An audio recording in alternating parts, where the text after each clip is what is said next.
నేను నిన్నటి వరకు ఏమనుకున్నా అంటే వీగన్ వెజిటేరియన్ రెండు ఒకటే, వెజిటేరియన్ ని వీగన్ అని మోడర్న్ గా పిలుస్తారేమో అని అనుకుంటుంది. మీరు గిట్ట అట్లనే అనుకుంటున్నానా?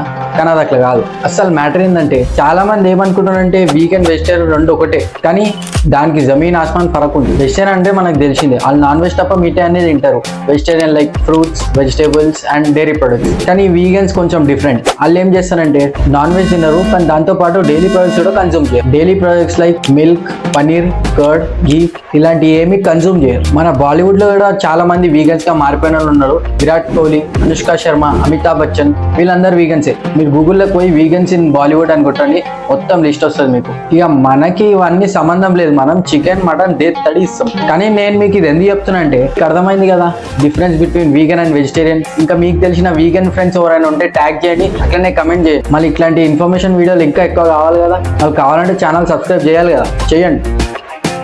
You're gonna feel proudful after listening to this in case you're Hyderabad. ఈ ఫోటోలో కనిపిస్తున్న ఆయన ఉస్మాన్ అలీ ఖాన్. ఈయన ఒక నిజాం. ఈయన మన హైదరాబాద్ ని 1911 నుంచి 1948 వరకు రూల్ చేసి, అంటే 37 years రూల్ చేసి. ఇట్లా టైమ్స్ మ్యాగజైన్ వాళ్ళు ఈయనకు ఒక పేరు ఇచ్చి the richest man in the world అని. ఆ పేరు ఎందుకు ఇచ్చిందంటే అప్పట్లో ఆయన నెట్వర్క్ వచ్చేసి 17.47 lakh crores. ఇప్పుడు ఒక చిన్న కంపారిజన్ తీసుకుంటే మన India's richest man Mukesh Ambani network వచ్చేసి 7.63 lakh crores. కానీ ఈయన నెట్వర్క్ వచ్చేసి 17.47 lakh crores, అంటే 10 lakh crores ఎక్కువ. ఈయన ఒక 100 crores వర్త్ చేసే డైమండ్ ని ఆయన టేబుల్ మీద పేపర్ వెయిట్ కింద పెట్టుకుంటున్నారు. ఈయన దగ్గర 4,50,00,000 కిలోల బంగారం ఉంటుంది. Nizam Ali Khan major source of income వచ్చేసి గోల్కొండ మైన్స్ ఉండే. మనం చేసిన స్టడీ వరకు అయితే ఆయన దగ్గర అప్పట్లో రోల్స్ రాయల్స్ కార్స్ ఉంటుంది. సో ఇది మన హైదరాబాద్ లో ఉండే వరల్డ్స్ రిచెస్ట్ మ్యాన్ స్టోరీ. ఈ ఫ్యాక్ట్ నేను ఎందుకు చెప్తున్నా అంటే మన ఛానల్ పేరు గిట్ట హైదరాబాద్ పోరోడు పర్వారి. ఛానల్ పేరు తెలిసింది కదా, సబ్స్క్రైబ్ చేయండి. మీరు కూడా హైదరాబాద్ నుంచి అయితే కమెంట్ చేయండి, ఇంకా ఈ వీడియో హైదరాబాద్ మొత్తం షేర్ చేయండి.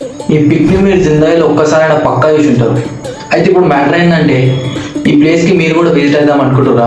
నేను మీకు బడ్జెట్ ప్లాన్ ఎక్స్ప్లెయిన్ చేస్తా, ఈ వీడియో ఎండ్ దాకా చూడు. ఈ ప్లేస్ వచ్చి మన తమిళనాడు స్టేట్ కోయంబత్తూర్ డిస్ట్రిక్ట్ ఉంది. అయితే సికింద్రాబాద్ నుంచి డైలీ 12 గంటలకి శబరి ఎక్స్ప్రెస్ అనే ట్రైన్ కోయంబత్తూర్కి పోతుంది. Sleeper class ticket 600. ఈ అప్ అండ్ డౌన్ వేసుకుంటే 1200. ఈ రోజు 12:30కి ఎత్తే రేపు 8 గంటలకి ఆడ దింపేస్తాయి. సో అక్కడ పోయినాక మనకి 1000 రూపీస్ లో మనకి లాడ్జ్ దొరుకుతుంది. సో ఆ లాడ్జ్ లో ఫ్రెష్ అప్ అయిపోయి ఎగ్జాక్ట్ స్టేషన్ కి ఆపోజిట్ ఉన్న బస్ స్టాప్ కాడ 14 నంబర్ బస్ ఎక్కాలి. ఆ బస్ 1 hour జర్నీ సీదా తీసుకొని మనకి ఈషా ఫౌండేషన్ కాడ వదిలేస్తుంది. ఈషా ఫౌండేషన్ మొత్తం ఎక్స్ప్లోర్ చేశాక ఈవినింగ్ అయ్యే లేజర్ షో మాత్రం అస్సలు మిస్ కాకండి. నెక్స్ట్ డే ఈవినింగ్ 4:30కి మళ్ళీ బ్యాక్ టు హైదరాబాద్ ట్రైన్ ఉంటుంది. సో మీకు ఇంకా మొత్తం డీటెయిల్ ఉన్న వీడియో కావాలంటే నేను ఆల్రెడీ పోయిన బ్లాగ్ ఉంది, క్లిక్ చేసి చూడండి వీడియోలో. మరి ఇట్లాంటి ఇంకా వీడియోలు కావాలి కదా, సబ్స్క్రైబ్ చేసుకోండి.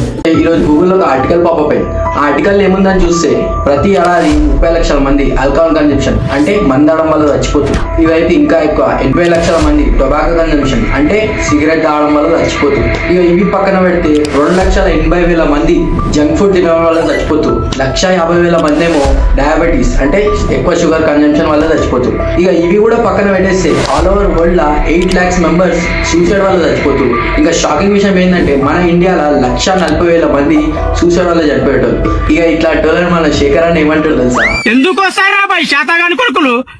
ఈ వీడియో నాలెడ్జ్ఫుల్ అనిపిస్తే నా ఛానల్ ని సబ్స్క్రైబ్ చేసుకోండి. ఎందుకంటే